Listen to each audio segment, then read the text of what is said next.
네, 한 한인 유학생이요. 5년 전에 받았던 단순한 그 교통 위반 티켓, 뭐 교통 위반 티켓이라고 해서 뭐 그걸 단순하다고 표현할 수도 없겠습니다만은 여하튼 중범죄도 아닌 단순 교통 위반 티켓 때문에 유학생 비자가 취소되고 추방 위기에 몰렸다라는 소식이 들어왔습니다.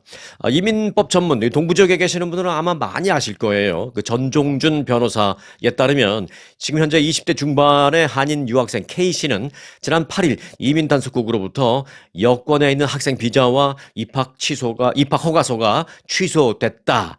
그러니 유예 기간 없이 즉시 미국을 떠나라라는 통보를 받았다라는 것입니다. 고등학교 때 미국으로 유학 와서 워싱턴 지역에서 한 대학을 졸업한 후에 지금은 정식으로 그 OPT 그 허가를 받고 취업 중에 있는 그가 대학 재학 때인 2020년에 그 운전을 하다가 교통 위반 티켓을 받은 적이 있는데 그 티켓, 그 경찰에 걸린 그 기록이 문제가 돼서 지금 5년 만에 추방 명령을 받았다라는 것입니다. 그래서 이 학생이 전종준 변호사에게 그 서류를 다 이제 보냈습니다. 전 변호사가 이걸 맡았는데 전 변호사는 K씨가 받은 통지문을 보니까 한국에 가서 한국 내에 있는 미국 대사관에 가서 비자 캔슬 요청을 하고 거기서 비자를 캔슬한 다음에 그리고 이제 미국 재입국을 다시 한번 생각해 보든지 해라. 라는데 자기가 봤을 땐 미국 재입국은 이제 앞으로는 불가능할 것이다 라는 것입니다. 예, 앞날이 창창한 젊은이의 인생이 망가지게 됐다라면서 전종준 변호사는 매우 안타까워했습니다. 그리고 그 학생이 받은 그 통지문에는 한국에 가서 주한 미국 대사관에서 비자 캔슬을 하고 그리고 나면 그다음에 단서로 당신의 미국이 재입국은 어려울 것 같다라고 되어 있다라는 것입니다. 자, 조사 결과 그런데 이 K씨처럼요, 트럼프 행정부의 취임 이후에 트럼프 행정부가 들어선 이후에 학생 비자가 돌연 이렇게 취소된 사례, 중범죄, 뭐 이런 어떤 그 단순 교통 위반 티켓 다 합쳐서 지금 전국 한 22개 주에 걸쳐서 300명 이상이 비자 캔슬 통보를 받은 것으로 나타났습니다. 그런데 이제 이번에 처음으로 한인 유학생도 이 지금 캔슬 받았다라는 것이 이제 드러난 것입니다. 그런데 이제 유학생뿐만 아니라 뭐 방문으로 온 교수 또는 뭐 방문으로 온 연구원 이런 사람들도 있잖아요. 이런 사람들까지 합치면 한 350명이 넘을 것이다라는 중간 집계 결과도 지금 있습니다. 자, 아이스 이민 단속국의 그 일방적인 통보를 받은 한인 유학생 K씨는 학생 시절에 과속 운전을 해서 스피드 티켓을 받은 적이 있는데 이게 이토록 큰 죄가 될 줄은 정말 몰랐다. 라면서 앞으로 어떻게 살아야 할지 눈앞이 매우 캄캄하다. 미국에서 쭉 공부했고 고등학교 때부터 그리고 이제 미국에서 앞으로 살기 위해서 많은 생각도 하고 계획도 세우고 했는데 갑자기 이렇게 한국으로 추방되어 버린다니 어떻게 살지 너무 막막하다라고 말했습니다. 그리고 이 학생이 받은 그 통지서에는 이렇게 되어 있습니다. 유예 기간 없이 즉시 나가라.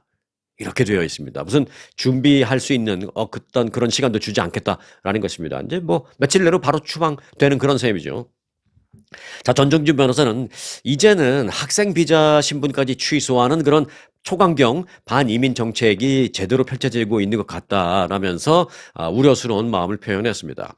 전종준 변호사는 마코 루비오 국무장관이 300여 명의 학생 비자를 취소했다라고 이미 발표를 했는데 조사해보니 그것이 사실로 드러났다라면서 뭐 음주운전이라든지 부부싸움이라든지 지금처럼 간단한 교통법규 위반 등으로 이 법원에서 어떤 지문을 찍잖아요. 그런 그 티켓 받고 법원에 가서 이제 이걸 해결하려면 코र्트에 가죠. 그런 경우에 지문을 찍은 그 경우만으로도 비자를 취소하고 내쫓고 있는 그런 상황이다라고 말했습니다. 결국 이제는요, 뭐 지상사 직원이나 교환 연수생 등 이런 유학생뿐만이 아니라 어떤 다른 종류의 비이민 비자로 미국에 체류 중인 사람들의 비자 취소 또는 체류 허가 취소 통보 등등이 이제 적용되는 그런 상황이 되고 있는 것을 우리가 똑똑히 보고 있는 그런 상황입니다.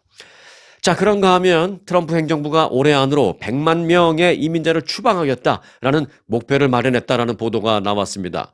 트럼프 행정부는 이를 위해서 30개 나라와 제3국 출신 이민자 수용 여부를 협상 중에 있는 것으로 알려졌습니다. 이 100만 명, 요거는 그러니까 거의 대부분 불법 체류 신분을 말하고 있는 것입니다. 자, 워싱턴 포스트는 트럼프 행정부 임기 첫 해에 지금 올해 이민자 추방 목표, 불법 이민자 추방 목표로 100만 명이라는 수치가 이 고위 관료들의 입에서 실제적으로 오르내리고 있다라고 말했습니다. 트럼프 행정부는 또 추방 명령을 받았지만 아직 미국을 떠나지 않은 그런 임시 체류자들을 확실하게 내쫓기 위해서 그러니까 추방 이날부로 나가라라고 했는데 안 나가면 그때부터 이제 매일 하루에 얼마씩 벌금을 부과하는데 하루에 $1,000에서 2불 모자라는 하루에 $998의 벌금을 매기고 그리고 소셜 넘버 박탈이라는 무기를 꺼내 들었다라는 것입니다. 또 합법적으로 부여된 소셜 넘버도요. 불체자이거나 또는 합법 체류 신분을 갖고 있어도 과거 범죄 기록이 불거졌거나 또는 앞서 말씀드렸다시피 작은 교통 위반 티켓을 받는 그런 일 등등등으로 인해서 박탈당할 수 있다라고 이민 단속국은 경고를 했습니다. 또 이민 전문 변호사들도 실제적으로 이런 부분이 주의해야 할 점이다. 실제로 그런 일이 일어나고 있다라면서 아주 주의해야 한다라고 이민 변호사들은 말하고 있습니다. 자, 정말로 해당되시는 분들은요, 당분간 철저히 주의해야 할 것입니다.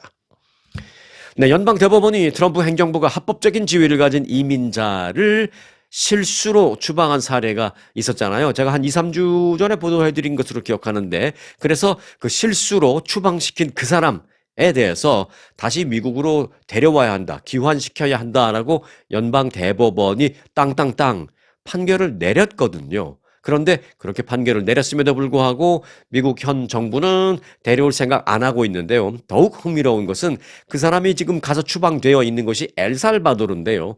그를 수감하고 있는 그 엘살바도르의 현직 대통령이 그를 그대로 수감시켜버리겠다, 미국으로 안 보내겠다라고 그렇게 얘기했습니다. 자, 엘살바도르의 그 나입 부켈레 대통령인데요. 지금 워싱턴 DC에 와 있습니다. 트럼프 대통령과 정상회담 어제 했거든요. 정상회담 하면서 트럼프 대통령 면전에서 그런 말을 한 거예요. 자, 트럼프 대통령과 회담을 하면서 엘살바도르 교도소에 수감된 그 칼마르 가르시아라는 사람, 합법적인 그 신분을 갖고 있기 때문에 사실 엄밀히 말하면 이번에 추방돼서는 안 되는 사람이죠. 미국 정부도 사실은 그를 추방한 것은 실수였다라고 인정을 했습니다. 그래서 이제 엉뚱하게 추방된 그 사람인데 그 이름은 칼마르 가르시아라는 사람입니다. 미국으로 칼마르 가르시아를 돌려보낼 것입니까? 라는 그 취재진의 질문에 부켈레 대통령은 그렇게 하지 않을 것입니다. 라고 말했습니다. 부켈레 대통령은 또 어떻게 테러리스트를 미국으로 밀입국시킬 수 있겠느냐? 나는 그를 석방하지 않을 것이며 테러를 퍼뜨리는 것을 나는 원치 않기 때문에 보내지 않을 것이다. 이렇게 얘기를 했습니다. 가르시아라는 사람은 앞서도 말씀드렸습니다만 일단 합법 체류 신분을 갖고 있는 사람인데 처음 출발은 미립국으로 온 건 맞습니다.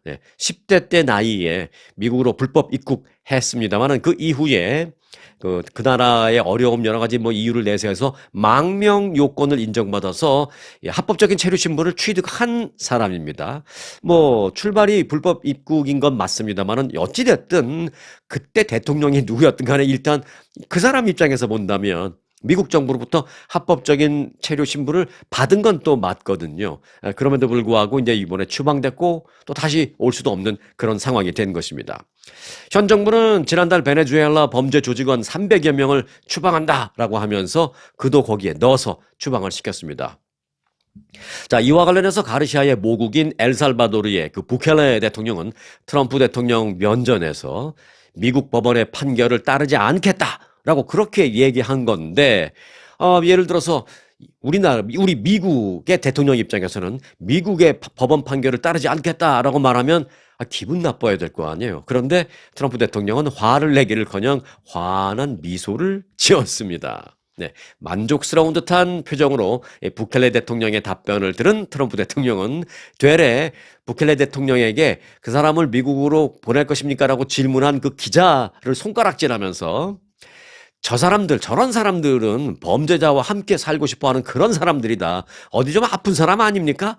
라고 하면서 기자를 아주 면전에서 면박을 주는 그런 발언을 하기도 해서 상당히 분위기가 조금 매우 어색했다라는 그런 뒷얘기도 좀 전해드리겠습니다. 네, 호황을 보이던 미국 고가 주택 시장에서요, 드디어 찬바람이 불고 있습니다. 트럼프 대통령의 관세 정책이 어떻게 흘러갈지 예측하기 어려운 데다가 주식시장의 변동성도 매우 심해져서요. 고가 주택을 매수하려던, 그러니까 비교적 좀 비싼 주택을 매수하려던 부자들이 지금 관망세로 돌아서고 있다라는 것입니다. 어찌 보면 부자들이 좀 돈을 써야, 그래야 돈을 좀 돌아서 서민들도 조금 그로 인해서 좀 낙수 효과도 좀 보고 그럴 텐데 이게 좀 문제가 될지도 모르겠습니다. 월스트리트저널은 관세가 발효되고 주식시장이 롤러코스터 장세를 보이면서 거래가 임박했던 그런 고가 주택들의 계약도 여기저기서 지금 돌연 취소되는 그런 일들이 발생하고 있다라고 보도했습니다. 한 예로 지난달 1일 뉴욕 맨하탄의 고급 주택가 레녹스 힐 지역에 방 4개짜리 주택 매매 계약이 이루어졌습니다.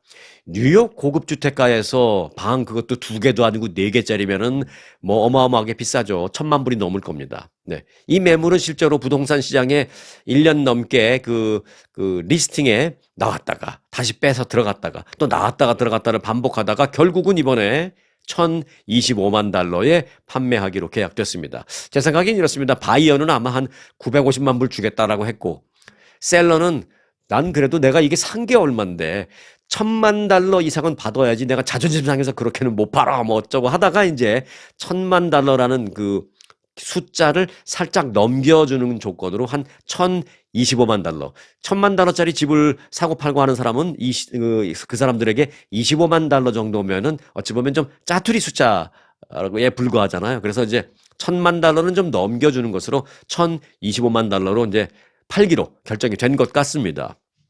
그래서 최근 판매하기로 계약이 되었습니다.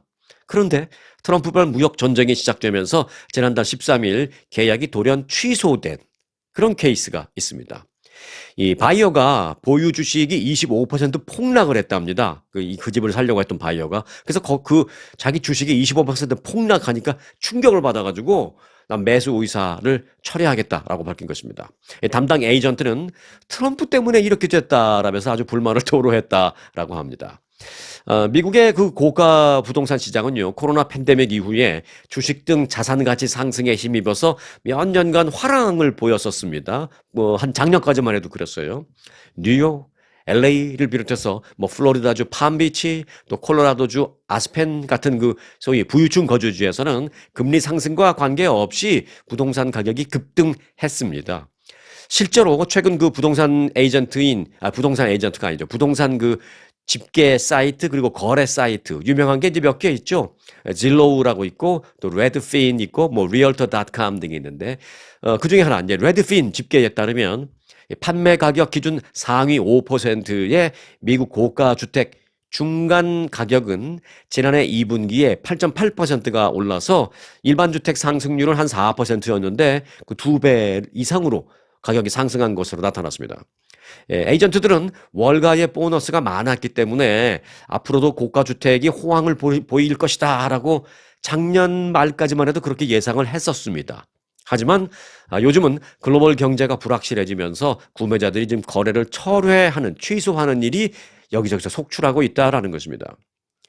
또 다른 부동산 거래 사이트인 그 리얼터.com에 따르면 미국의 상위 10% 부자들은 총 자산의 36.3%를 주식과 뮤추얼 펀드 등으로 보유하고 있습니다.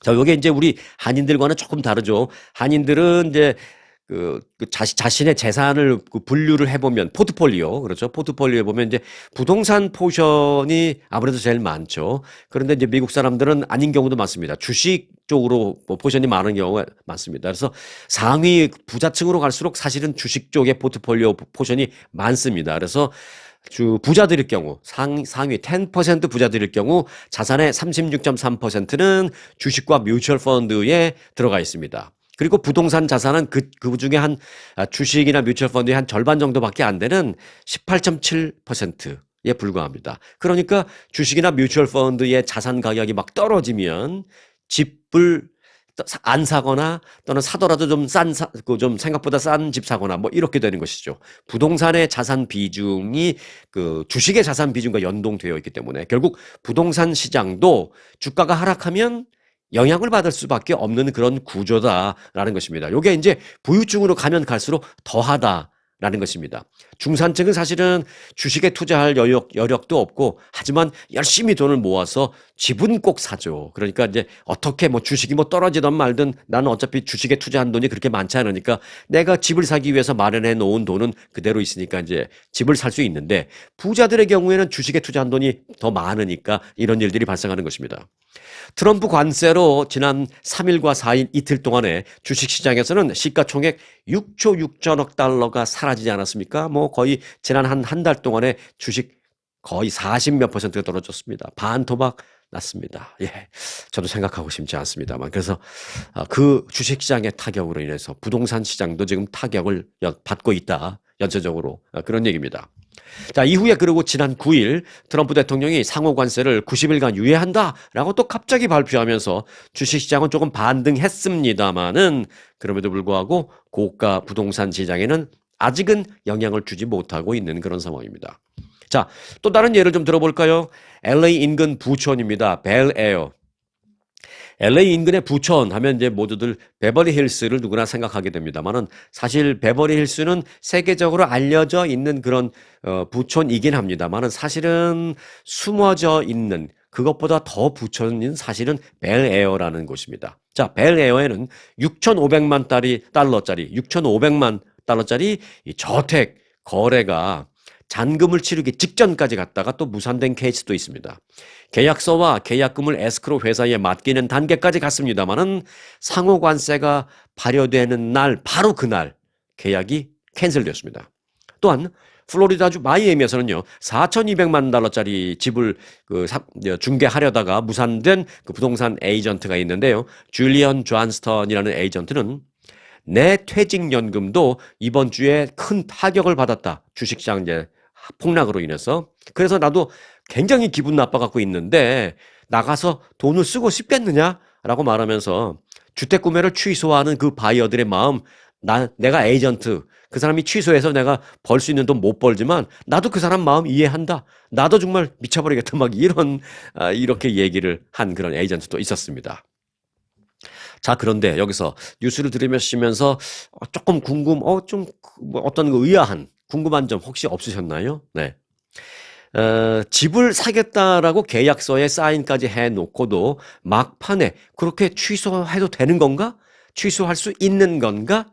네, 생각할 수가 있는데요. 네, 할 수 있습니다, 사실은. 그런데 이제 뭐 100% 누구나 다 또 어떤 조건에서도 다 그런 건 아니고, 처음에 사인할 때 그 계약서가 그렇게 되어 있습니다. 대부분의 경우에, 물론 뭐 못하는 경우도 있습니다만, 자, 대부분의 그 사인 그 막판에 취소할 수 있는 그 몇 가지 조건을 좀 설명드리고 넘어가겠습니다. 자, 첫 번째가 아니라 이제 그런 것을 이제 통과를 해서 contingencies라고 부릅니다. 조건부 조항이라고 하는데요. 대부분의 주택 매매 계약에는 몇 가지 조건부 조항이 있습니다. contingency라고 부르고 있는데, 그런 조건이 포함되어 있습니다. 그 조건이 충족되지 않으면 언제든 그 막판까지 직전까지 계약을 취소할 수 있습니다. 자, 그러면 그 contingencies, 그 조건들이라는 게 무엇이 있는지를 알아보는 게 중요하겠죠. 자, 첫 번째, 홈 인스펙션 컨텐전시가 있습니다. 이건 이제 주택 점검한 후의 조건입니다. 집을 점검한 후에 그 큰 문제가 발견되면 계약을 취소하거나 수리를 요구할 수가 있습니다. 나 안 살 거야 내지는 이런 문제가 발견됐으니까 그거를 고쳐주면 사지, 만약에 안 고쳐주겠다고 하면 안 사겠습니다. 바이어가 그렇게 할 수 있습니다.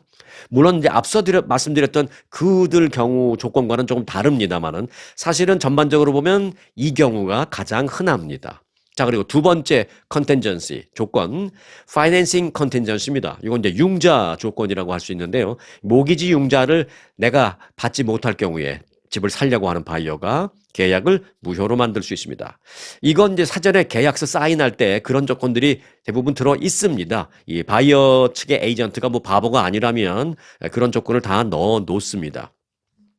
그래서 이제 집을 파는 셀러의 입장에서는 똑같이 100만 불에 집을 팔려고 내놨는데, 어떤 사람은 융자를 해야 되는 조건인데 100만 불에 사겠다고 했어요. 그런데 어떤 사람은 현금으로 사겠다고 하면서 95만 불, 그런데 그냥 95만 불의 현금 그 사람한테 파는 경우도 있습니다. 왜? 아, 난 빨리 집 팔고 다른 데로 가야 되는 지금 그런 상황인데 이 사람 뭐 융자 한다고 뭐 한 달 넘게 좀 기다려야 되고 그러다가 막판에 융자 안 된다고 그래서 돌연 딜이 깨지고 어쩌고 골치 아프니까 그냥 몇만 불 내가 좀 손해보는 듯 해도 현금 갖고 오는 사람한테 좀 돈을 좀 적게 받고 파는 그런 경우도 흔히 있죠. 요게 바로 그 파이낸싱 컨텐전시, 융자 조건 때문에 취소할 수 있는 그런 것 때문에 그런 것입니다. 자, 그리고 세 번째, appraisal contingency, 감정가 조건입니다. 집의 감정가가 구매 가격보다 낮게 나오면 계약을 재협상하자고 할 수 있고 또는 취소할 수가 있습니다.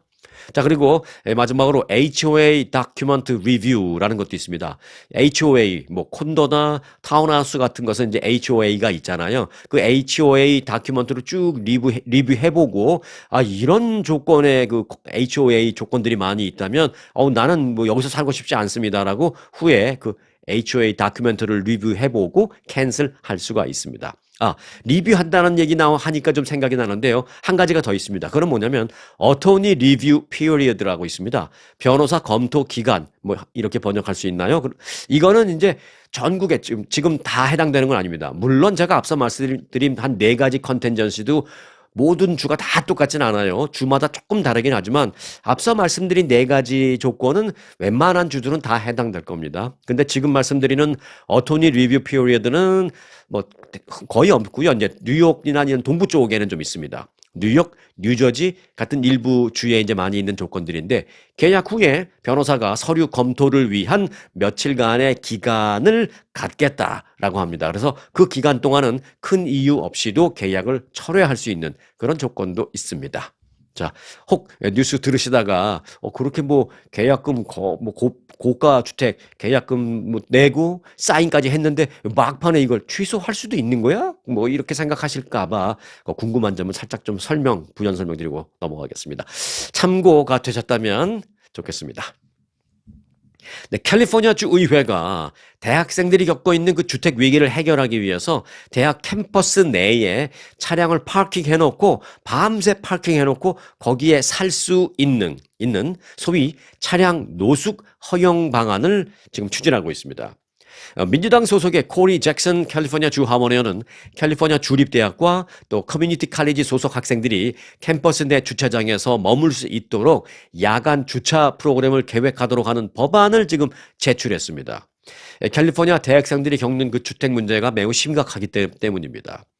실제로 이제 캘리포니아 주는요, 그 임대료가 전국 평균 임대료 가격보다도 한 30% 이상 비쌉니다.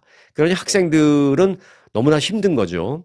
또 그래서 캘리포니아 주립대학 학생 가운데 현재 4천 명 이상이 기숙사에 들어가고 싶은데 들어가지 못해서 지금 웨이팅 리스트에 이름만 올려놓고 그러고 있는 상황입니다. 그런 웨이팅 리스트에 있는 그 많은 학생들이 인근에 있는 어떤 하숙집이나 아파트 같은 거 들어가려니까 너무 비싼 거죠. 학교 주변에 있는 아파트 주인들이 싸게 받겠어요? 비싸게 받으니까 감당이 안 되고. 그럼 멀리 떨어져서 살자니까 조금 싸긴 하지만 학교 다니기가 너무 힘들고 공부하기 힘들고 이래서 어떤 학생들은 실제로 학교에 안 하고 몰래 그냥 학교 주차장에다가 차 세워놓고 거기서 그저 차 안에서 살고 막 이런 학생들이 실제로 있거든요. 그러니까 이걸 아예 양성화 시키는 게 어떻겠느냐라는 그런 법안입니다.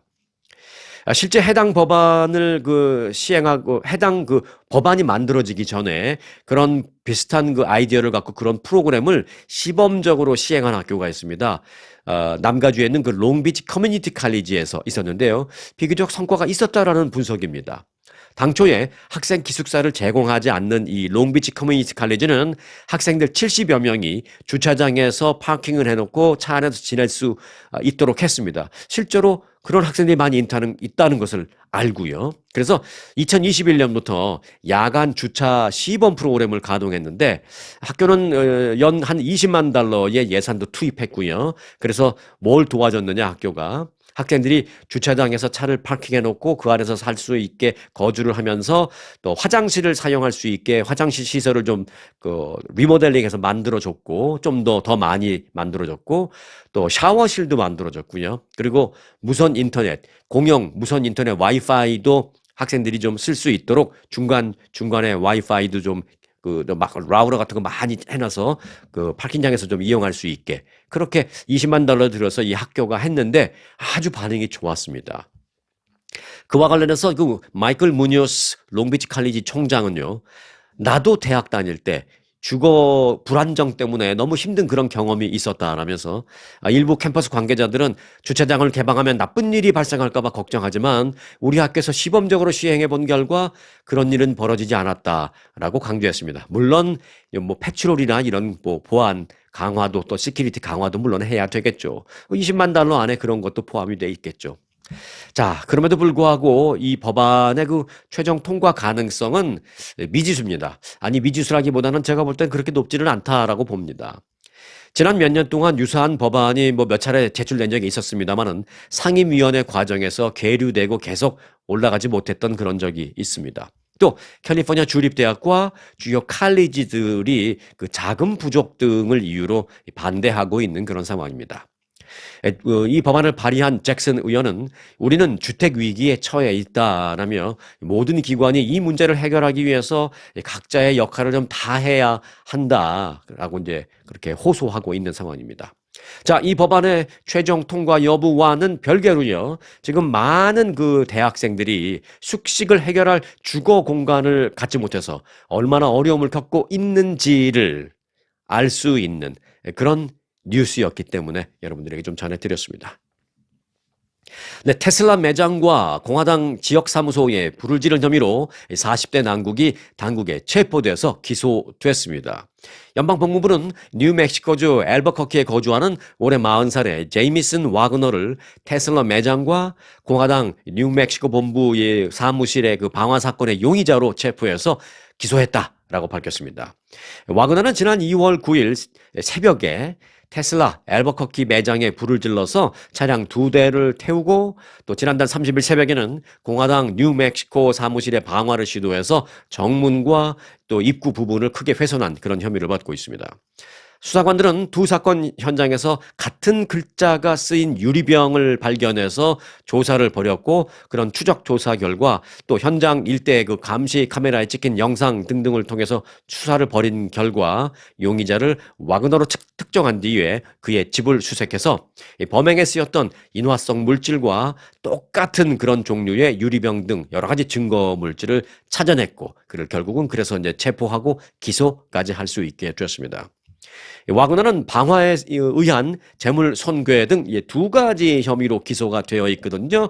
그래서 그 2가지 혐의, 그러니까 각 혐의당 최소 5년에서 최장 20년까지의 그 판결이 가능합니다. 그래서 그 2가지 혐의 모두 최장, 가장 센 형량을 받게 되면 미국은 그런 게 있잖아요. 다 더해버리잖아요. 그래서 최악의 경우, 이 와그너의 입장에서 최악의 경우는 2 혐의 다 합해서 최장 40년의 징역형에도 처해질 수 있다라는 분석입니다.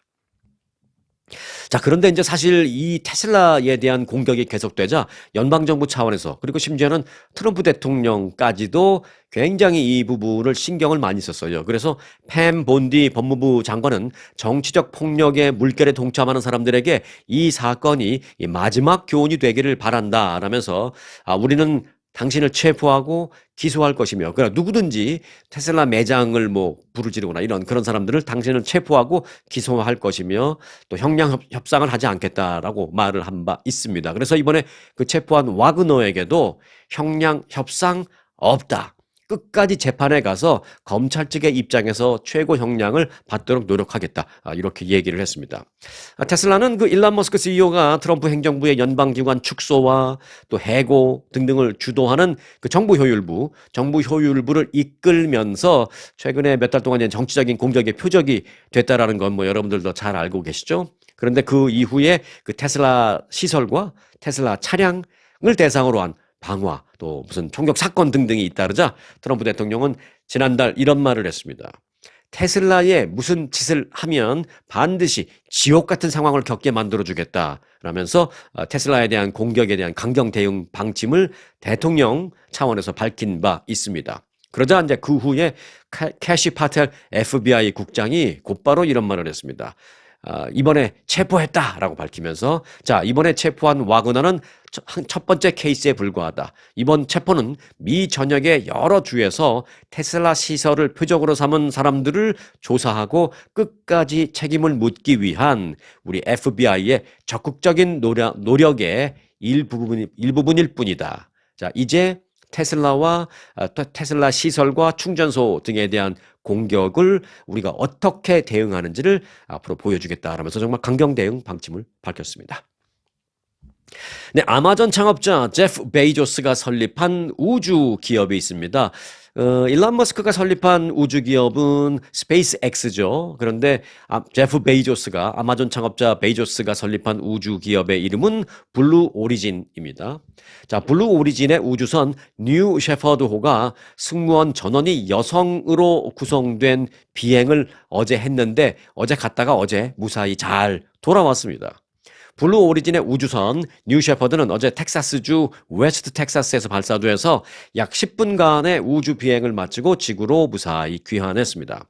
그런데 이제 이번에 우주 비행은 몇 가지 점에서 관심을 끄는 포인트가 있습니다. 뭐 당연히 민간 우주선이라는 것이고 또 민간 유인 우주선이라는 것이고 또 하나는 그 안에 탑승한 사람들이 모두 다 100% 여성들로 구성된 것이다라는 그런 포인트가 있습니다. 자, 이 비행기, 이 우주선에는 유명 팝 가수 케이티 페리도 탔고요. 또 제프 베이조스의 약혼녀 등을 포함해서 모두 6명의 우주 비행사가 탑승했습니다. 뭐 우주 비행사라기보다는 우주 탑승인이 탑승을 한 거죠. 그 중에서 이제 비행 조종을 할 수 있는 사람은 두세 명 있겠지만. 자, 우주를 여성이 혼자 비행한 사례는 1963년 6월 보스토크 6호를 타고 3일 동안 우주를 돌았던 그 러시아 우주 비행사 발렌티나 테레시코파라는 여성이 이제 첫 번째 케이스입니다. 그리고 2019년에는 나사의 여성 우주 비행사인 크리스티나 코후 그리고 제시카 메이어가 이제 둘이서 같이 러시아의 소유주 우주선을 타고 국제 우주 정거장으로 간 후에 우주 유영을 다 마치고 잘 귀환한 그런 사례도 있습니다. 요게 이제 2019년. 그런데 이제 여성으로만 구성된 민간인 우주 유인 비행은 이번이 처음입니다. 앞서 말씀드렸던 그런 뭐 러시아의 2명, 그 전에 뭐 혼자 갔던 여성들, 이거는 다 사실 조종을 다 할 줄 아는 우주 비행사입니다. 자격증을 갖고 있는 우주 비행사. 그런데 이번에 탑승한 사람들은 이제 민간인들이 거기 많이 있잖아요. 그래서 민간인 우주 유인 비행은 이번이 처음입니다. 그것도 100% 여성으로만 구성된 것은. 이 블루 오리진은 우주 비행 역사 속에 성별 격차를 해소하고 또 여성들의 역할을 조명하기 위해서 일부러 전원 여성으로 비행팀을 이번에 구성했었다라고 말했습니다. 이들은 지구와 우주의 경계로 알려진 고도 100km, 그러니까 이제 고도 100km를 넘어가면 사실상 우주라고 볼 수 있고, 지구 100km 그 안에까지는 뭐 우주까지는 아니고 지구의 뭐 대기권 아니다 이렇게 볼 수가 있는 거죠. 근데 100km를 카르만 라인이라고 부르거든요. 카르만 라인, 그거 넘어가면 이제 우주인데 그 카르만 라인을 넘어서 소위 말하는 우주로 가서 한 10분 동안 무중력 상태를 체험하고 귀환했습니다. 참 우주는 신비롭습니다. 그걸 넘어가면 또 무중력 상태, 거기서 또 안으로 들어오면 우리 같은 중력 상태, 참 신비로운 우주입니다. 네, 미국의 유명한 여배우죠. 제니퍼 애니스톤. 우리 한인들에게도 아주 잘 알려져 있는 그런 여배우인데, 제니퍼 애니스톤이 버락 오바마 전 대통령과 불륜설에 다시 휘말렸습니다. 다시라는 것은 한동안 얼마 전까지만 해도 있었다가 또 아닌 것 같다가 지금 다시 나온 겁니다. 이 얘기가. 두 사람의 불륜설은 사실 지난해 8월에 처음 불거졌었습니다. 인터치이라는 그 미국의 매거진은요, 미셸 오바마 여사가 배신을 당했다 라는 제목의 기사로 오바마 전 대통령과 제니퍼 애니스톤이 서로에게 집착하고 있으며 또 깊은 관계를 맺고 있다라고 이렇게 보도를 했습니다. 또한 오바마 전 대통령과 미셸 오바마 여사가 별거 중이다 라는 내용도 그 기사에 함께 보도를 했습니다. 그런데 이제 요게 이제 지난해 8월에 나온 보도라고 말씀드렸죠. 그런데 이제 제니퍼 애니스톤은 그로부터 2달 뒤에, 그러니까 지난해 10월 미국의 또 유명한 토크쇼 지미 키멀 라이브 쇼에 출연을 했습니다. 그래서 사회자가 이걸 물어봤어요. 그랬더니 그런 소문은 사실이 아니다. 오바마 전 대통령과는 딱 한 번만 만난 적이 있고 나는 미셸 오바마 여사와 오히려 더 잘 알고 있다라고 해명하면서 내 루머를 일축했습니다. 그래서 이제 어느 정도 좀 그 소문이 좀 가라앉긴 했는데 다시 최근에 나오는데 그게 언제부터 다시 나왔느냐? 지난 1월 오바마 전 대통령이 지미 카터 전 대통령 장례식에 참석했는데 부인과 함께 가려고 혼자 왔어요. 자, 그리고 트럼프 대통령 취임식 1월 20일 취임식에 있었는데 여기도 미셸 오바마 여사와 같이 안 오고 혼자 참석했거든요. 그래서 이제 미셸 오바마 여사와 이혼한 건가? 별거 한 건가? 이런 그 얘기가 다시 수면 위로 떠올랐고 그러면서 자연스럽게 제니퍼 애니스톤과의 불륜설도 재점화된 것입니다. 자, 오바마 전 대통령은 1961년생, 제니퍼 애니스톤은 1969년생입니다. 애니스톤은 미국의 인기 시트콤, 여러분들도 뭐 다 잘 아시죠? 우리 미국에 와서 초창기 때 이거 많이 봤잖아요. 그거 보면서 영어도 많이 늘고, 프렌즈라는 시트콤 드라마에서 그 레이첼 역으로 출연하면서 큰 인기를 얻었습니다. 2000년도에 브래드 피트하고 결혼했습니다마는 5년 만에 이혼했고요. 또 2015년에 저스틴 서룩스라는 남성과 재혼을 했습니다마는 2년 만에 2017년에 다시 이혼한 그런 상태입니다. 그러니까 제니퍼 애니스톤으로서는 뭐 지금 싱글이긴 합니다만은 오바마 대통령의 입장에서는 그렇지 못한데 자, 과연 인터치가 보도한 이 내용이 최종적으로 사실로 확인될지 그저 루머는 루머일 뿐에서 끝날지 주목됩니다. 네, 그 소식입니다. 성경 속 노아의 방주 이야기 여러분들 믿으십니까? 아니십니까? 뭐 신앙적인 차원에서는 뭐 당연히 믿으시겠습니다만은 지금은 뭐 기독교인이시던 뭐 아니시던 신앙적인 차원은 조금만 좀 내려놓고 오픈 마인드로 잠시 들어주시기 바라겠습니다. 그 성경 속 노아의 방주 이야기와 관련된 유적을 찾기 위한 튀르키예 아라라트 산의 발굴 작업이 추진됩니다. 어쩌면 여러분들이 믿으시는 것이 사실로 확인될 수도 있고 아니면 다시 확인이 안 될 수도 있고요. 자, 캘리포니아에서 그래서 갔습니다. 튀르키예로. 노아의 방주 찾기 고고학 연구팀이 캘리포니아에서 튀르키예 동쪽 아라라트 산 발굴을 준비하기 위해서 갔습니다.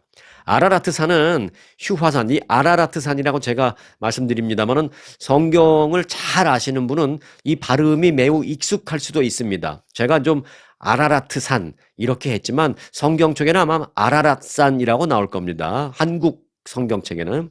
여하튼 그 아라라트 산은 휴화산으로 해발 고도가 5,137m로 굉장히 높은 튀르키예에서 가장 높은 산입니다.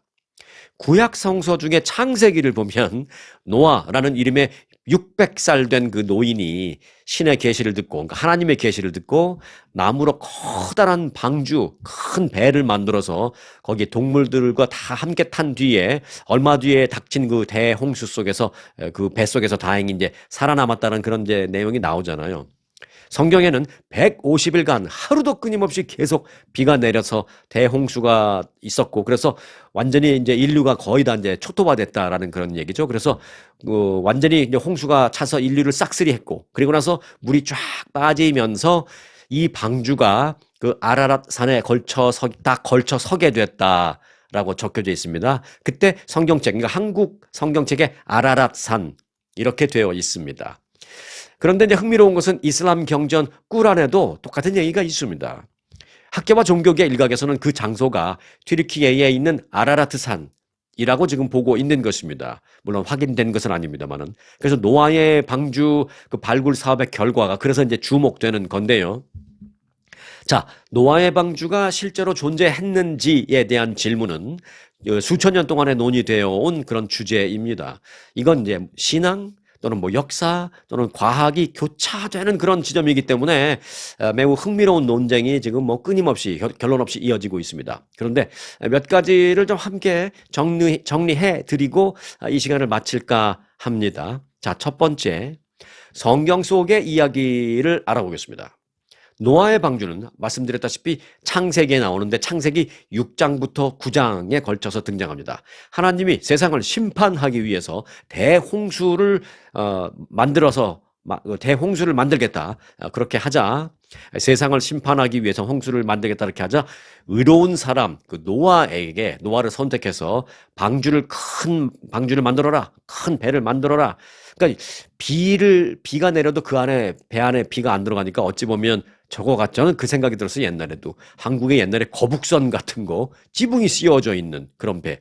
그런 어떤 초대형 거북선 같은 걸 만든 거죠. 그러니까. 그래서 이제 이름하여 방주. 그래서 각종 동물을 방주에 태워서 홍수에서 살아남게 했다는 내용입니다. 요게 이제 성경 속에 나와 있는 내용은 그렇습니다. 자, 그리고 이제 두 번째. 그럼 실제 역사적인 근거가 있는 것인가 하는 문제인데요. 이 고고학적으로 확인된 방주는 아직 없습니다. 뭐 방주가 여기 있었던 것 같다. 그런 흔적을 발견했다. 뭐 이런 얘기는 뭐 여러 유튜브에서 나오긴 했습니다만은 이제 과학적으로 세계적으로 뭐 인정받는 그런 과학자가 공식 과학적으로 인정한 인증한 건 그런 건 솔직히 아닙니다. 여하튼 뭐 다들 우리가 그렇게 이제 생각은 해볼 수는 있지만 여러 탐험가나 연구자들이 터키의 그 아라랏산 부근에서 방주의 흔적을 찾았다라고 막 유튜브에 나오고 뭐 주장한 바는 있지만 과학적으로 이게 이제 입증을 해야 되는 그런 과제가 우리에게 남아 있는 것이죠. 그래서 이번에 캘리포니아 고고학 팀이 가서 한번 추적해 보겠다. 증거를 찾겠다라는 것입니다. 자, 하지만 거기에도 몇 가지 들여다볼 내용이 있습니다. 유사한 홍수 내용이 전래되어 내오는 게 있는데 요것도 좀 볼 필요가 있는데요. 자, 고대 메소포타미아의 그 길가메시 서사시나 또는 수메르 신화에도 이 노아와 유사한 인물이 등장하긴 합니다.